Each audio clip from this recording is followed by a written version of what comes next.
저는 대학교를 졸업하고 군복무를 마친 직후에 결혼을 하고 바로 미국으로 가는데 그것이 곧 신혼이자 유학이 되었습니다.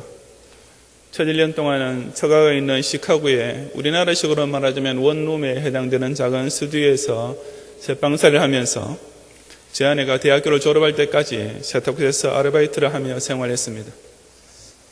그 후에 인디애나주에 있는 그레이스 신학교에서 4년 동안 목회학 석사 과정을 공부했는데 그 마지막 해점이었는지 아니면 신학교를 졸업하고 필라델피아로 이사를 갔던 이후였는지는 정확하게 기억을 할 수 없습니다. 하여튼 그 무렵에 제가 우리나라에 잠시 돌아올 기회가 생겼고 저는 어머니께 선물을 하나 사드리려고 미국에서는 꽤 고급 백화점에 속하는, 그래서 평소에는 들어가 볼 일조차 거의 없었던 메이시 백화점에 들어서는 꽤 큰 마음을 먹고 찾아갔습니다. 제가 지금은 조금 나아졌지만 당시에는 여자 화장품에 대해서는 전혀 숙맥이었는데, 그래도 어머니께서 무슨 파운데이션 크림이라는 것을 필요로 하시고 특히 미제 파운데이션 크림이라고 하면 더욱 좋아하실 것이라는 생각이 들었기 때문이었습니다. 근데 정작 메이시 백화점 화장품 코너에 가보니까 종류가 너무 많았습니다. 샤넬, 크리스찬 디올, 랑콤, 로레알 등등 읽기도 힘든 이름의 브랜드들이 끝없이 늘어서 있는데 그 중에서 클리니크만 제게 익숙했던 유일한 브랜드였습니다. 왜냐하면 평소에 제 아내가 클렌징 로션이 필요할 때마다 꼭 클리니크 제품만 사달라고 했기 때문이었습니다. 하지만 그날은 클렌징 로션이 아니라 파운데이션 크림이 필요했고 또 저는 어머니께서 어떤 브랜드를 좋아하실지 전혀 감을 잡을 길이 없었습니다. 그처럼 막연하고 아득한 심정으로 화장품 코너를 이리저리 기웃거리던 저희 눈에 갑자기 너무나도 아리따운 한 여인의 얼굴이 눈에 확 들어왔습니다. 그것이 바로 에스티 로더라는 화장품 회사의 광고 모델의 사진이었습니다. 제가 어떤 여자 모델의 사진을 보고 한순간에 얼이 빠질 정도로 반한 것은 정말이지 그때가 처음이자 마지막이었습니다. 목사님, 김태희는 어떻게 되는데요? 라고 묻고 싶은 분이 혹 계실지 모르겠지만은 비하고 소문을 들은 바로 그 순간부터 저는 깨끗하게 김태희하고는 작별했습니다. 김태희는 아마 놀라겠지요. 그 다음에 무슨 일이 벌어졌는지는 여러분께서도 충분히 짐작하실 수 있을 것입니다. 저는 더 이상 그 어떤 선택의 고민 없이 당장 그 에스티 로더라는 브랜드에서 나오는 파운데이션 크림을 2병이나 샀습니다. 그 가격 역시 전혀 기억할 수 없지만 유학생 혹은 전도사에 불과했던 제게는 꽤 비싼 것들이었음에 틀림없습니다. 하지만 저는 제 어머니께서 그 파운데이션 크림을 바르시면 그 아름다운 광고 모델과 똑같게까지는 아니라 할지라도 최소한 비슷하게라도 될 수 있으리라고 크게 기대하면서 정말 기쁜 마음으로 그것을 샀습니다. 그리고 우리나라에 와서 그 선물을 드렸더니 아니나 다를까 어머니께서는 에스티 로더라는 브랜드는 전혀 생소하셨지만 일단 미제 화장품이라는 자체에 크게 기뻐하시면서 바르셨는데 그 효과가 아모레 화장품 같이 가격이 훨씬 싼 국산 파운데이션 크림과 비교해서 정말 월등하게 차이가 있었는지는 전혀 알 길이 없습니다. 왜냐하면 제 어머니는 무슨 브랜드 화장품을 쓰시든지 간에 상관없이 절대로 제가 주관적으로 하는 말이 아니라 객관적으로 말해서 예나 지금이나 제가 알고 있는 언제나 가장 아름다운 여성이시기 때문입니다. 하지만 진짜 스토리는 이제부터 시작됩니다. 그런 일이 있은 후 얼마 후에 제가 텔레비전의 무슨 프로를 우연히 보았는데 웬걸 바로 그 에스티 로더의 광고 모델이었던 여자가 나오는 것이었습니다. 그게 어떤 토크쇼였는지 시사 연예 프로 같은 것이었는지는 역시 기억이 나지 않지만 하여튼 그 아리따운 여자 모델이 어떤 사회자 혹은 앵커와 인터뷰를 하는 장면이었습니다.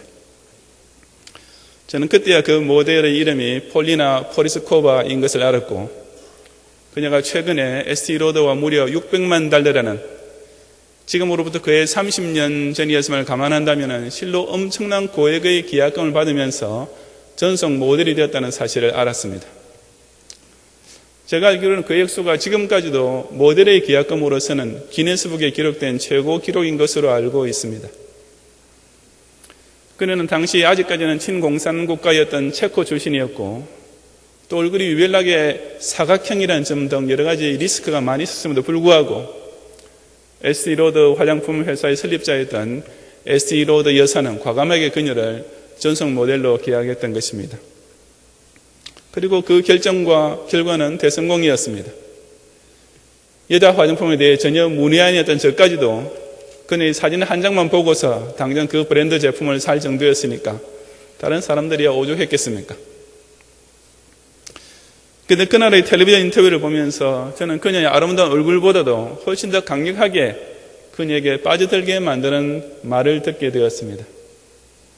그래서 바로 그 폴리나 포리스코바가 나는 그저 아름다운 얼굴을 가지고 태어났다는 사실 하나만 가지고서 남들은 무척이나 노력하고 고생하면서도 얻기 힘든 부와 명예를 얻게 되었다는 사실에 대해서 무언가 심히 죄스럽게 여겨진다라고 말하는 것이었습니다. 정말 너무나 사랑스럽지 않습니까? 자기가 좀 예쁘다고 콧대를 높이 세우고 있는 대부분의 모델과는 정반대로 자기가 선천적으로 예쁘게 태어난 까닭에 별다른 노력도 없이 그처럼 행복한 삶을 누리게 됐다는 사실에 대하여 오히려 죄스러워하는 느낌, guilty feeling을 가지고 있다고 말하는 그녀를 보는 순간 저는 백화점에서 그녀의 사진을 처음 보았던 순간과는 비교도 안 될 정도로 완전히 그녀에게 더 쏙 빠지고 말았습니다. 왜냐하면 그 폴리나 포리스코바는 비단 아름다운 얼굴뿐 아니라 그보다 훨씬 더 아름다운 성숙한 감사할 줄 아는 마음까지 가지고 있는 여성이라는 사실을 알았기 때문이었습니다. 물론 그 다음부터 제가 우리나라에 올 때마다 올 기회가 있을 때마다 어머니께 사드리던 화장품은 무조건 에스티 로더였습니다. 폴리나 포리스코바는 1985년부터 1995년까지 무려 11년 동안이나 에스티 로더의 전속 모델이었으니까 최소한 그 11년 동안 제 어머니께서는 에스티 로더 브랜드에서 나오는 클렌징 로션과 파운데이션만 바르고 다녔을 것이 틀림없습니다. 하지만 또한 제 어머니는 얼굴뿐 아니라 마음까지도 그 폴리나 포리스코바보다도 몇 배 아니 몇십 배 더 아름다우신 분인 것 또한 틀림없는 사실이고 아마 여러분 모두가 다 공감하시리라 생각합니다. 이처럼 자신의 노력 때문이 아니라 순전히 다른 이유 때문에 혹은 다른 사람 때문에 자기가 복을 받게 됐다는 사실을 깨달을 줄 알고 그로 인해서 진정 감사할 줄 아는 마음을 가진다는 것은 적어도 그와 같은 정말 특별한 축복을 누리게 된 사람이라면 반드시 인식은 하고 절대로 잊지 말아야 할 사실이 아니겠습니까? 그것이 바로 오늘 본문에서 하나님께서 이스라엘 백성의 출애굽 세대에게 일깨워 주시는 내용입니다. 본문은 신명기 전체가 다 그러듯이 모세가 이제 곧 가나안 땅에 들어가게 될 신세대 이스라엘 백성에게 마지막으로 선포해 준 고별 설교의 일부입니다. 모세는 특히 이 9장에서 그 신세대 이스라엘, 다시 말해서 광야 시대 이후에 태어난 이스라엘 백성들이 가나안 복지에 들어간 이후에 받게 될 축복을 약속해 주고 있는데 여기서 아주 특이한 사실을 덧붙여서 강조하겠습니다. 그것은 바로 그 신세대 이스라엘 백성들이 받게 될 축복은 결코 그들 자신의 노력이나 공로 때문이 아니라는 사실이었습니다. 사실을 말하자면 이스라엘 백성에게는 가나안의 축복을 누릴 이유나 근거란 것이 전무했습니다. 오히려 그 반대로 오로지 저주와 징벌을 받을 이유만 가득했을 뿐이었습니다. 그것이 본문 중간에 있는 6절 이하 24절까지 구구절절 모세가 상기해주고 있는 내용입니다.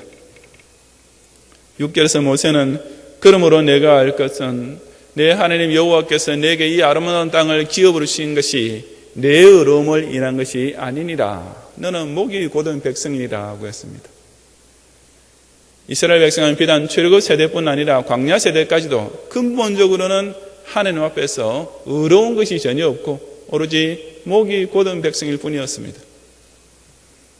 7절 이하에서 모세가 상기하고 있는 대로 그들은 애굽 땅에서 나오던 날부터 이곳에 이르기까지 늘 여호와를 거역하는 언행만 일삼아 왔을 뿐이었습니다.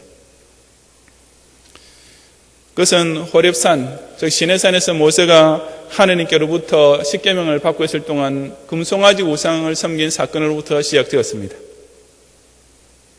그리고 그 이후로도 22절에 기록된 대로 다베라에서는 이스라엘 백성들이 여호와의 들으시기에 악한 말로 원망함으로써 하나님께서 불을 그들에게 내려서 진 끝을 사르시게 한 사건. 마사에서는 마실 물이 없다고 불평하면서 과연 여호와께서 우리 중에 계신가 아닌가 하고 시험했던 사건. 그리고 기브롯 핫다와에서는 그들이 만나만 먹고 고기를 먹지 못한다고 또 불평 원망하는 소리를 들으시고 하나님께서 메추라기를 보내주신 직후에 그 고기가 아직 이사에 있어 씹히기도 전에 큰 재앙을 받아 많은 백성들이 죽게 된 사건 등으로 이어졌습니다. 이스라엘 백성의 그런 패역한 모습은 그들이 광야를 통과하고 가나안 입성을 눈앞에 둔 가데스 바니아에서 불신앙적인 열정 탐구들의 말 때문에 내가 너에게 준 땅을 얻으리라고 하신 여호와의 명령을 거역하여 믿지 아니하고 그 말씀을 듣지 않은 사건을 통하여 그 최악의 절정에 도달했습니다. 결론적으로 24절에 기록된 것처럼 이스라엘 백성은 하나님께서 내가 너희를 알던 날부터 오므로 너희가 항상 여호와를 거역하였느니라 하고 장탄식한 그대로 시종일관 목이 고든 백성이요 하나님께 반역하는 무리였던 것입니다. 그런데도 정말 기절초풍한 일은 그럼에도 불구하고 이스라엘 백성의 신세들은 지금 가나안 복지를 눈앞에 둔 모압 평지에 서 있었을 뿐 아니라 그 땅을 정복하고야 말게 될 약속까지 하나님께로부터 받고 있었다는 사실입니다. 도대체 무슨 이유로, 도대체 누구 때문에 그들은 그런 엄청난 축복을 자신의 무슨 노력이나 어떤 공로도 없이 공짜로 받게 되었던 것입니까? 오늘 밤에 경양의 모든 성도들과 마찬가지로 제가 정말 사랑하고 또 지극히 소중히 여기는 경양의 SFC 운동원들의 제1학기 감사 예배를 드리면서 우리 경양의 SFC 운동원 여러분들이 진심으로 감사해야 할 사실, 여러분 자신의 노력이나 공로가 전혀 아님에도 불구하고 여러분들이 누리게 된 엄청난 축복에 대하여 당연히 뜨겁게 감사드려야만 할 두 가지 이유에 대해서 함께 상고해 보고자 합니다. 첫째로 신앙의 후손들은 자신이 의로워서가 아니라 하나님께서 그들의 선주에 계신 맹세 때문에 복을 받게 됨을 감사할 줄 알아야 됩니다. 1절부터 5절까지 함께 봉독하겠습니다. 이스라엘아 들으라. 내가 오늘 요단을 건너 너보다 강대한 나라들로 들어가서 그것을 얻으리니 그 성읍들은 크고 성벽은 하늘에 닿았으며 그 백성은 내가 아는 바 장대한 안악자손이라. 그에게 대한 말을 내가 들었나니 이르기를 누가 안악자손을 능히 당하리요 하거니와 오늘날 너는 알라. 내 하나님 여호와께서 맹렬한 불과 같이 내 앞에 나아가신즉 여호와께서 그들을 파하사 내 앞에 엎드러지게 하시리니 여호와께서 내게 말씀하신 것 같이 너는 그들을 쫓아내며 속히 멸할 것이라. 내 하나님 여호와께서 그들을 내 앞에서 쫓아내신 후에 내가 심중에 이르기를 나의 의로움으로 인하여 여호와께서 나를 이 땅으로 인도하여 들여서 그것을 얻게 하셨다 하지 말라. 실상은 이 민족들의 악함을 인하여 여호와께서 그들을 내 앞에서 쫓아내심이니라. 내가 가서 그 땅을 얻으면 너의 의로움을 인함도 아니며 내 마음이 정직함을 인함도 아니요 이 민족들의 악함을 인하여 내 하나님 여호와께서 그들을 내 앞에서 쫓아내심이라. 여호와께서 이같이 하시면 내 열조 아브라함과 이삭과 야곱에게 하신 맹세를 이루려 하심이니라. 아멘. 이스라엘 백성이 가나안을 정복하게 된다면 그것은 정말로 대단한 실로 자랑할 만한 일이 될 것이었습니다. 왜냐하면 그 가나안에 원래 살고 있던 본토 민족들은 아주 싸움을 잘하는 강력한 족속들이었기 때문입니다.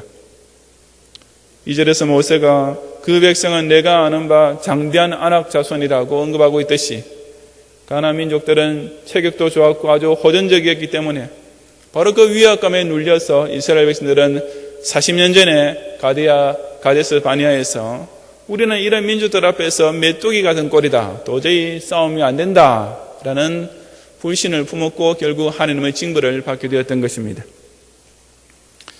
그뿐 아니라 이들은 1절에 나오는 대로 높은 성벽으로 둘러싸인 성읍들을 중심으로 방어전만 치르면 되는 입장이었습니다.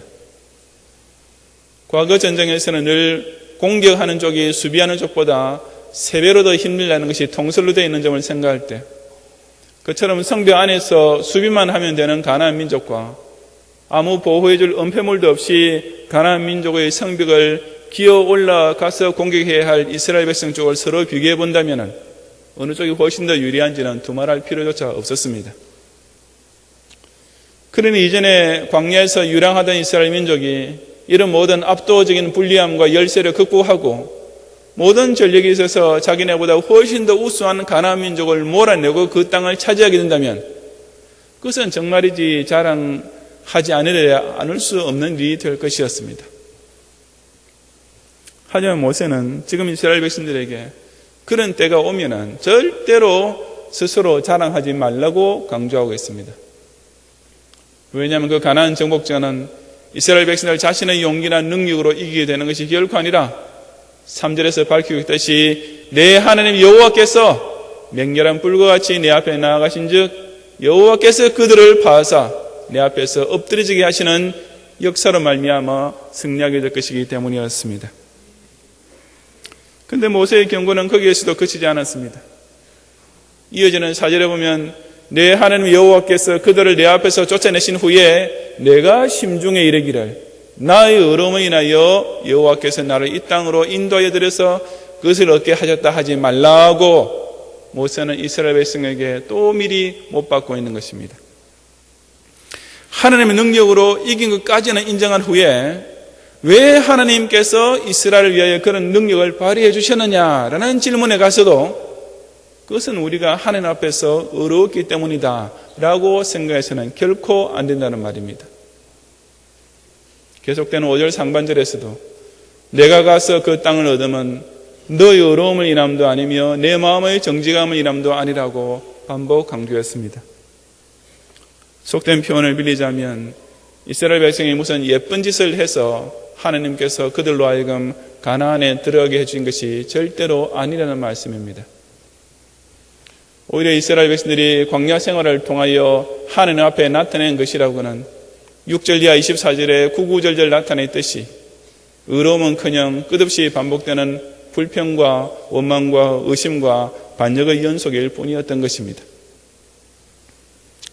그렇다면 도대체 하나님께서는 무슨 이유로 왜 이스라엘 백성을 결국 가나안 땅에 들어가도록 해주신 것이었습니까? 그 답이 바로 오늘 읽은 본문 5절 하반절에 나옵니다.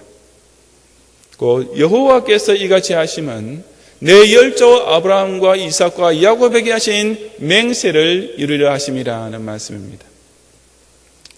하나님께서는 이스라엘의 신앙의 선조들에게 큰 민족과 큰 땅을 약속해 주셨습니다. 하나님께서는 당신의 신실하심을 보증으로 하여 아브라함과 이삭과 야곱에게 맹세하셨고 바로 그로 인하여 지금 이스라엘의 신세대는 마침내 가나안 복지로 들어갈 수 있게 된 것이었습니다. 경영 SFC 운동은 여러분들이 지금 누리고 있는 축복들이 얼마나 많고 큰지는 사실상 여러분 스스로 깨닫기는 아주 힘들 것이라고 생각됩니다.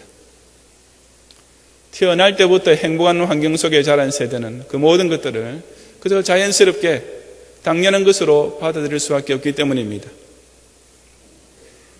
하지만 지금은 여러분과는 정말 판이하게 다른 시도도 동시에 경험해 보았던 저는 오늘날 우리나라의 신세대가 다들 평범하게 누리고 있는 것들이 불과 3, 40년 전만 해도 정말이지 그저 꿈 같은 일이었다는 사실을 너무나 잘 느끼고 알 수 있습니다.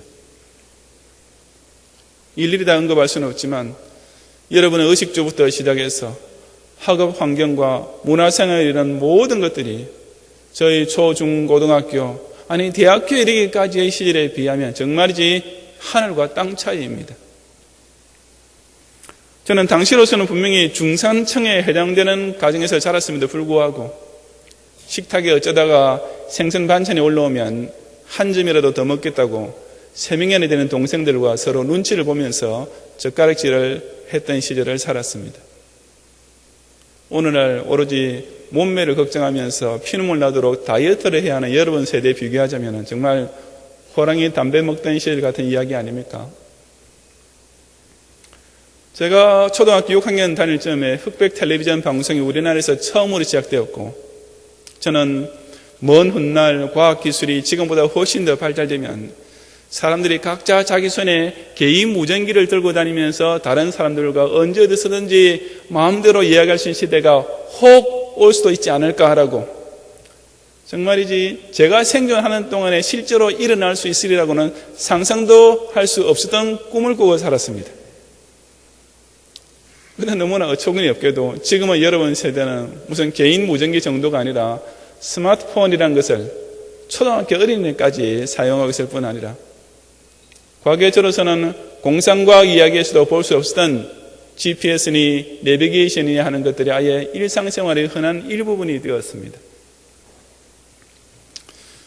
저는 중고등부 SFC 시절까지만 해도 학예 수양이나 동기 수양회를 가면 그저 마룻바닥에 꿇어앉거나 가보자를 털고 앉아서 서너 시간의 긴 예배를 드리는 것을 당연하게 받아들였고, 한겨울에도 맨 땅에 가마니가 깔려있는 방을 숙소라고 잔 적까지 있었습니다.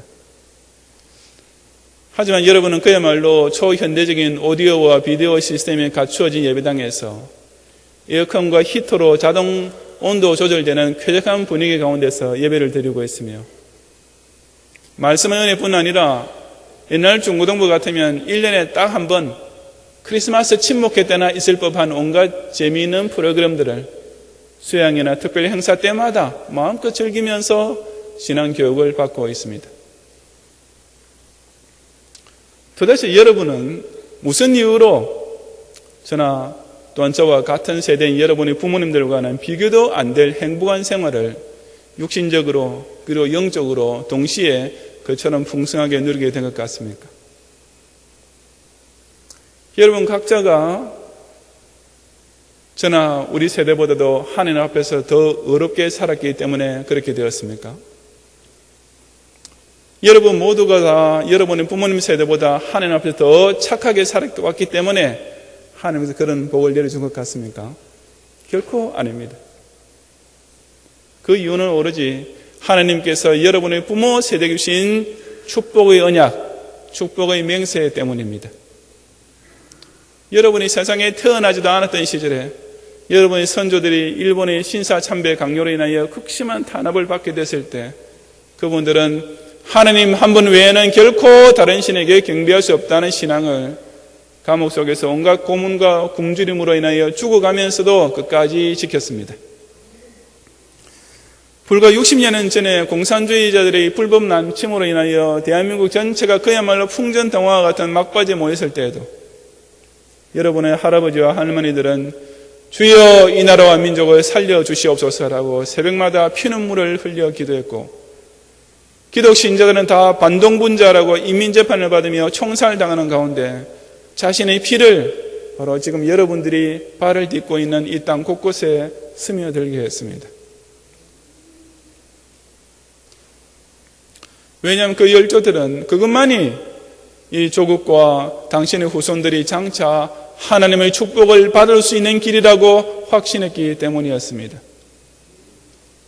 지금의 저와 여러분은 바로 그 덕을 보고 있는 것입니다. 이것은 우리 경영교회만 보아도 꼭 마찬가지가 아니겠습니까? 원로 목사님과 일대 장로님들과 또한 을지로 동자동 여의도 시절부터 섬겨온 선배 성도들은 정말이지 맨주먹 하나만 가지고 이 경영교회를 시작했습니다. 그러면서도 그분들은 세계를 받은 교회라는 정말 당시로서는 남들이 듣기에 코웃음밖에 나올 것이 없는 가당찮은 비전을 바라보면서 오로지 생애 최고와 생애 전부를 하나님께 바치기에만 전심과 전력을 다했습니다.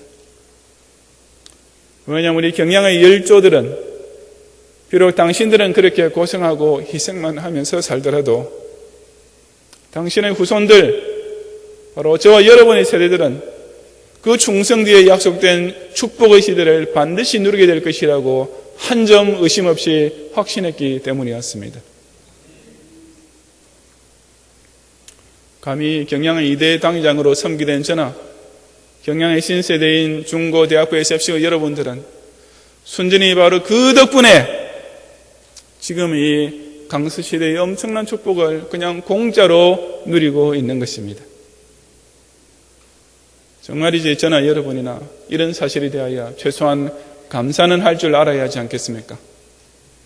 나의 의로움을 인하여 하나님께서 나를 가나안의 축복으로 인도하여 들으셨다라고 홀이라도 착각하지 말고, 하나님께서 우리 신앙 선조에게 약속하신 맹세 때문에 오늘날 이와 같은 가나안 복지의 축복을 누리게 됐다는 사실을 명심하면서 일상의 평범해 보이는 의식주부터 시작해서 경영교회라는 이 축복의 공동체 안에서 신앙교육을 받으며 성장하고 있다는 사실에 이르기까지 이 모든 것을 두고 진심으로 감사할 줄 아는 SFC 운동원 여러분이 되시기를 바랍니다.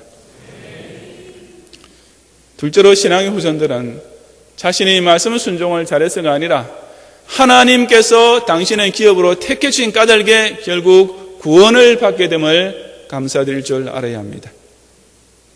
25절 이하 29절까지 함께 봉독하겠습니다.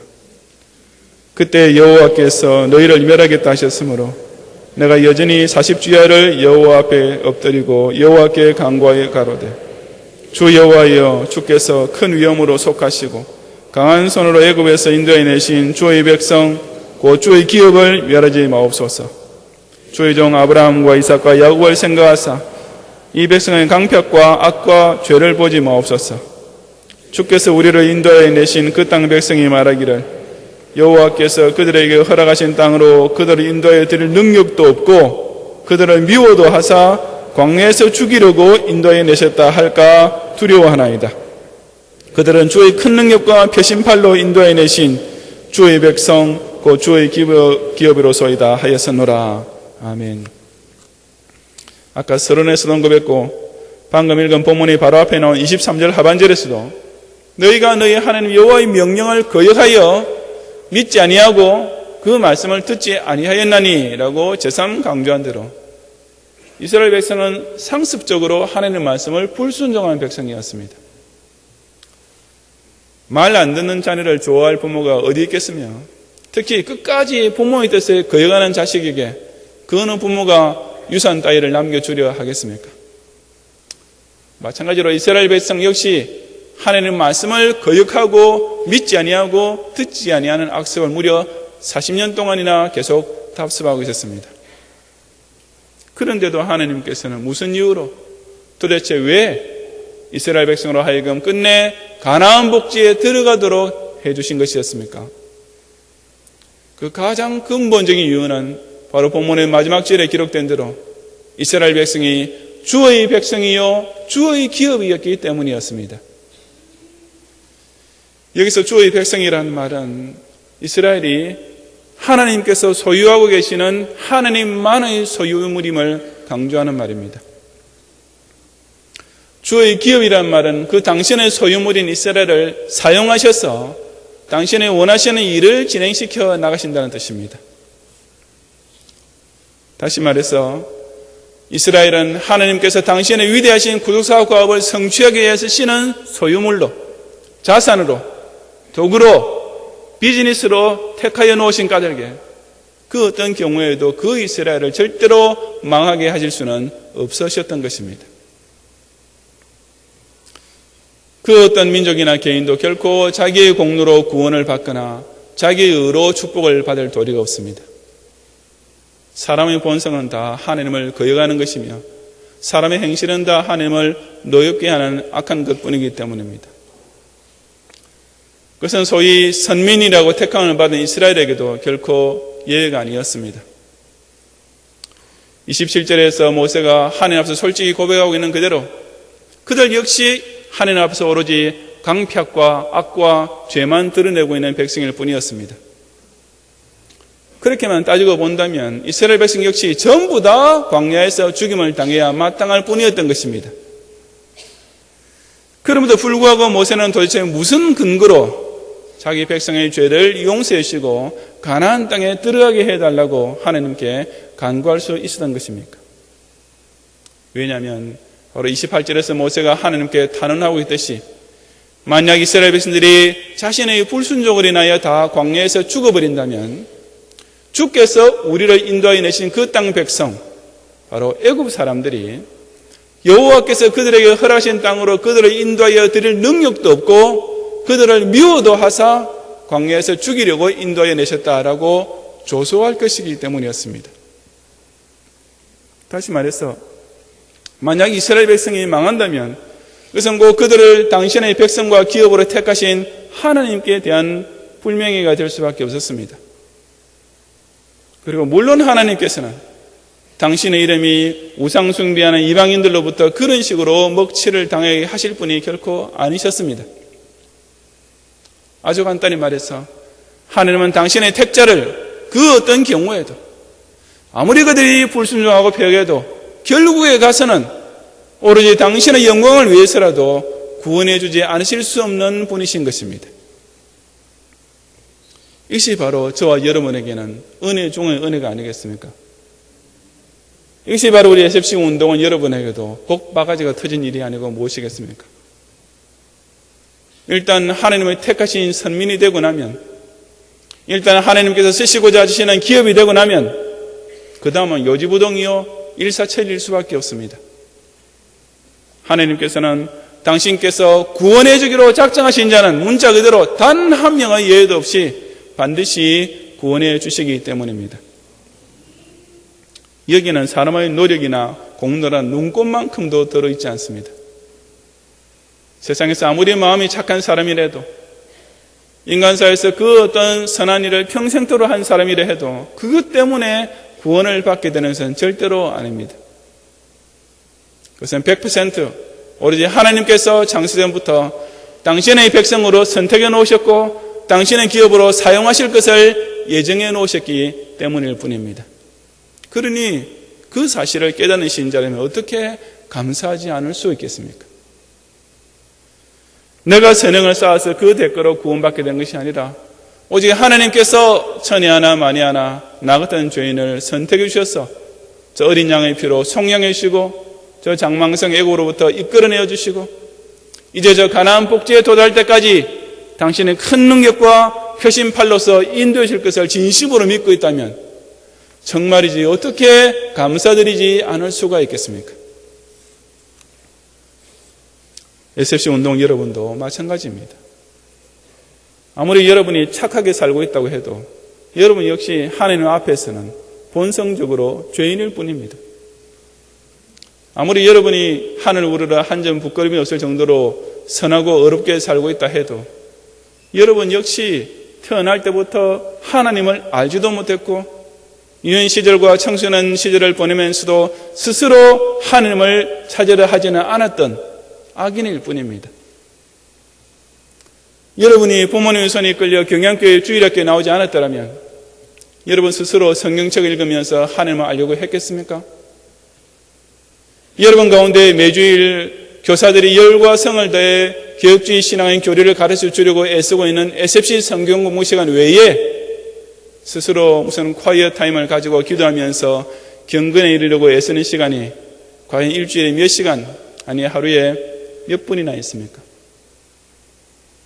여러분 자신의 신앙생활이라는 것을 솔직히 살펴본다면 여러분 가운데 그 어느 누구도 내가 이처럼 신실하고 거룩하니까 나는 구원받고 말 거야 라고 말하시는 사람은 단 한 명도 없는 것입니다. 하지만 그렇다고 해서 여러분이 자신의 구원에 대하여 염려하거나 의심할 필요는 조금도 없습니다. 왜냐하면 하나님께서 여러분을 택하신 백성과 빼신 기업으로 삼아 놓으신 한 여러분은 반드시 구원을 받게 될 수밖에 없기 때문입니다. 간단히 말해서 여러분 자신의 거무 때문이 아니라 순전히 하나님 때문에 구원받게 된 것이기 때문입니다. 우리 경양 SFC 운동원 여러분은 저와 또 여러분의 부모님들도 다 마찬가지로 자신의 말과 행동만 보면 오로지 여호와께서 멸하겠다라고 하실 수밖에 없었던 죄인들이었지만 오직 하나님께서 당신의 무하신 은혜로서 우리를 당신의 선민과 기업으로 택해주신 까닭에 이 놀라운 영생구원의 축복을 받게 됐다는 사실에 대하여 하루도 빠짐없이 평생도록 뜨겁게 감사드릴 줄 아는 성도들이 되시기를 바랍니다. 성도 여러분, 모세가 이스라엘의 신세대를 향하여 내가 가서 그 땅을 얻으면 이라고 했을 때 그 축복의 이유는 그들 자신에게 있는 것이 아니었습니다. 그것은 오직 하나님의 언약을 믿고 미래를 바라보았던 그들의 열조들과 당신 스스로 영광을 위하여 자기 선민들을 당신의 기업으로 삼으신 하나님 때문일 뿐이었습니다. 그런 정신은 참된 이스라엘 백성을 통하여 그 이후로도 구약과 신약까지 계속 이어졌습니다. 솔로몬 왕은 그 아름다운 성전을 완성한 후에 봉헌식을 올리면서 저희가 주께서 우리 열조에 주신 땅에서 사는 동안에 항상 주를 경외하리다 라고 기도했습니다. 자기가 지금 왕으로 다스리고 있고 이스라엘 백성들이 거주지로 삼고 있는 가나안 땅은 자기 세대가 스스로 얻게 된 것이 땅이 아니라 하나님께서 그들의 열조에게 주시하고 약속하신 대로 얻게 된 것이고 바로 그 땅에서 예루살렘 성전을 짓고 그것을 중심으로 하나님을 경외하면서 살게 된 것을 감사했던 것입니다. 사도 바울은 나의 나 된 것은 하나님의 은혜로 된 것이니 내게 주신 그 은혜가 헛되지 아니하여 내가 모든 사도보다 더 많이 수고하였으나 내가 아니요 오직 나와 함께 하신 하나님의 은혜로라고 고백했습니다. 예전에 성도를 박해하고 교회를 진멸하려 했던 죄인 중의 괴수였던 자신, 구원받을 만한 무슨 공로는커녕 지옥에서도 제일 밑바닥에 떨어져야 마땅했던 자신이 중생함을 얻은 신자가 되고 더구나 사도로까지 쓰임받게 된 것은 어느 구석을 보아도 100% 하나님의 은혜이지 다른 아무 이유도 없다고 바울은 실로 뜨겁게 감사했던 것이었습니다. 자기가 한 것은 아무것도 없는데 그저 부모 덕에 예쁘게 태어난 까닭에 남다른 부와 명예를 누리게 됐다는 사실에 대해서도 감사할 줄 아는 사람이 있는데 하물며 순전히 열조 때문에 축복을 누리게 되었고 순전히 하나님 때문에 구원을 받게 된 성도라면 더더욱 그래야 하지 않겠습니까? SFC 운동은 여러분의 축복은 바로 이 조국 땅에 순교의 피를 흘린 신앙 선조들과 이 경양교를 위하여 평화시대에 순교하는 각오로 땀과 눈물을 흘린 부모님들과 선배 성도들 때문에 누리게 됐다는 사실을 절대로 잊지 말아야 합니다. 여러분의 구원은 목사의 설교나 교사의 전도나 여러분 부모님들의 기도 때문도 아니라 오로지 순전히 100% 하나님께서 무조건 선택해 주시고 무한히 사랑해 주신 덕분에 받은 은혜인 것을 똑똑히 깨달아야 합니다. 우리 SFC 운동은 여러분 모두가 다 이 경향을 통하여서 열조에게 맹세하신 언약을 따라 오늘날 이루게 된 축복을 진심으로 감사하는 가운데 그와 똑같은 축복을 앞으로 올 후대까지 계승하고 하나님께서 택하신 백성과 기업이 됨으로써 예정되었고 확정되어 있는 구원을 날마다 뜨겁게 감사드리는 가운데 그 은혜가 헛되지 않도록 평생을 통하여 교회 중심으로 더욱 수고하며 충성하는 멋진 신앙의 신세대가 되시기를 주님 이름으로 축원합니다.